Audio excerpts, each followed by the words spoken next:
வணக்கம். வணக்கம். பெண்கள் பாதுகாப்பு எப்படி இருக்குன்னு நினைக்கிறீங்க தமிழ்நாட்டுல?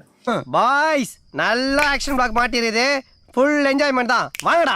எனக்கு தெரிஞ்சு இதுக்கு முன்னாடி இருந்த ஆட்சியை கம்பேர் பண்ணிலும் இப்ப வந்துட்டு பெண்கள் பாதுகாப்பு நல்லாவே இருக்கு. அண்ணே கொந்தளிச்சாதீங்க அண்ணே, பொறுமையா கடப்பிடிங்க. ஐயாப்புல தெரியாம கேட்டேன்.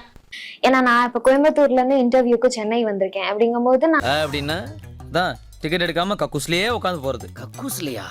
தமிழ்நாட்டுல மத்த ஆட்சியை கம்பேர் பண்ணிலும் இதுக்கு முன்னாடி இருந்த ஆட்சியை கம்பேர் பண்ணிலும் இப்ப நல்லா இருக்கு. பண்ணாடா புறம்போக்கு ஒரு நாளைக்கு பெல்ட்டால உரின்னு உரிக்கல. நியூஸ் பேப்பரை எடுத்தாலோ இல்ல டெலிவிஷன்ஸ் பார்க்கும்போதோ அவ்வளவு கிரைம் நியூஸ் வருது. நம்ம எப்படி அதை வந்து சேஃபா இருக்குன்னு எடுத்துக்க முடியும்? நீ கேட்ட ஒவ்வொரு கேள்வி என்ன செருப்பால் அடிச்ச மாதிரி இருக்குடா. நீங்க வந்து இன்னைக்கு உங்களுக்கு ஒரு ஃபெமிலியாரிட்டி இருக்கு, தெரிஞ்ச முகம் நீங்க. அவன் மூஞ்ச பார்த்தா வாந்தி எடுக்கிறான். ஆனா இதே பாதுகாப்பு உங்களுக்கு கிடைக்கிற அந்த பாதுகாப்பு எல்லாருக்குமே கிடைக்குதா?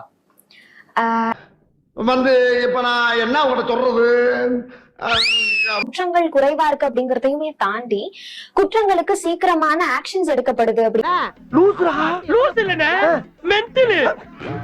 ஜஸ்டிஸ் கிடைக்கிறதுக்கு லேட் ஆகுதுன்னா அதுக்கு காரணம் எடப்பாடி பழனிசாமி. நிச்சயமா என்ன கொடுத்துற நீ, உங்களால முடியும். இன்னைக்கு அதை விட பெட்டரா கிடைக்குது அப்படின்னா அதுக்கு காரணம் மு.க. ஸ்டாலின் இல்லையா? ஆனா சோசியல் மீடியால ஒரு பிரச்சனை வருதுன்னா அதை மட்டும் ஏன் விஜய் நோக்கி கேள்வி கேட்கறீங்க? அவர் தொண்டர்கள் தானே பண்றாங்க. இல்ல சட்டம் ஒழுங்கு யார் கையில இருக்கு? கைது செய்ய வேண்டியதோ இல்ல வழக்கு பதிவு செய்ய வேண்டியதோ விஜயா? தொடக்கல மாட்டிக்கிட்ட பங்கு. விஜய் தான் தமிழ்நாட்டுடைய ஹோம் மினிஸ்டரா?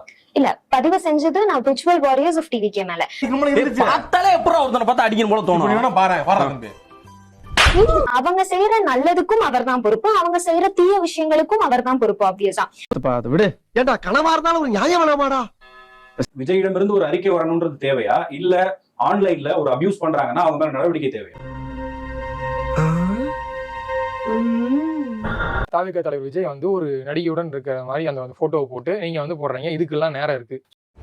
உட்கார்ந்துட்டு திமிரா உட்கார்ந்துட்டு பேசிட்டு கூடாது போட்டு நீங்க வந்து போடுறீங்க. இதுக்கெல்லாம் நேரம் இருக்கு. சோ இது வந்து ஒரு ஆரோக்கியமான விமர்சனமா எடுத்துக்கலாம். அந்த போட்டோ வந்துட்டு அது அவங்க பர்சனல் ஸ்பேஸ்ங்க. அது வந்து அவங்க இதுக்கெல்லாம் நேரம் இருக்குன்னா அது என்ன மீன் பண்ணி நீங்க போடுறீங்க? நான் கொஞ்சம் மென்டல். எந்த நேரத்துல என்ன பண்ணுவேன்னு எனக்கே தெரியாது. போடா. ஃப்ரெண்டோட டைம் ஸ்பெண்ட் பண்றதுக்கு உங்களுக்கு டைம் இருக்கு. ஒரு கட்சி தலைவரா உங்களுக்கு மக்களை வந்து சந்திக்க முடியாதா?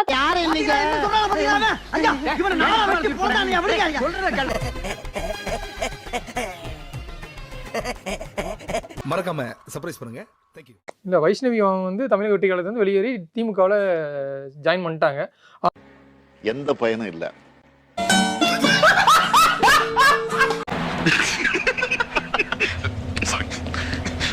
வந்து தமிழக வெற்றி கழகத்தை மட்டும் தான் குறி வச்சு அடிச்சிட்டு இருக்கீங்க. அதான் உங்க திமுக உங்களுக்கு அந்த டாக்ஸ் தான் கொடுத்துருக்காங்களா?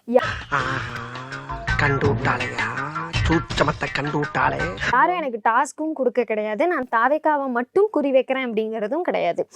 தம்பி, ஒரு மனுஷன் போய் பேசலாம், ஆனா ஏக்கர் கணக்கில் எல்லாம் பேசக்கூடாது. கட்சி அது தாவேக்கான்லாம் கிடையாது. என்ன பொறுத்த வரைக்கும் எந்த கட்சி மக்கள் பணி செய்ய தவறுனாலும் நான் கிரிட்டிசைஸ் பண்ணிட்டு தான் இருக்கேன். காமெடி தாவேக்காவுல நீங்க எதிர்பார்த்தது நடக்கல, உங்களை வந்து புறக்கணிக்கிறான்னு சொல்லிட்டு நீங்க டைரக்ட் அட்டாக் எதை நோக்கி வைக்கிறீங்க? விஜய் நோக்கி வைக்கிறீங்க. ஒத்த ரோசா பிள்ளைய ரொம்ப அற்புதமா வளர்த்திருக்கமா நீ. இல்ல, விஜய் வந்து கட்சியில இருக்க ஒரு தொண்டர் வந்து எந்த அளவுக்கு அவங்க செயல்பட வர்றாங்க இதெல்லாமே பாத்துட்டு இருக்கிறது வந்து தலைவருடைய வேலையா?